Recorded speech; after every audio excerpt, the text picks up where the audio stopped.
नमस्कार मंडळी, कसं आहात तुम्ही? आज आपण बनवूया बैरम स्पेशल हंडी मटण.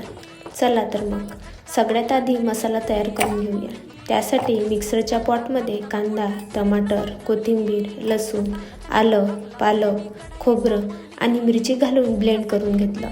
नंतर हंडीमध्ये तेल गरम करून त्यामध्ये जिरं आणि तयार केलेला मसाला घातला आणि तेल सुटेपर्यंत मसाला परतून घेतला.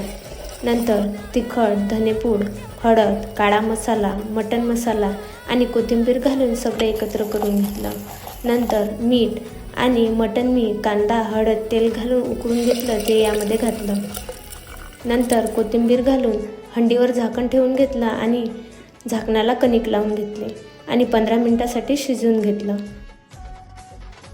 15 मिनिटानंतर झाकणाची कणिक काढली तर तयार आहे आपलं बैरम हंडी मटण.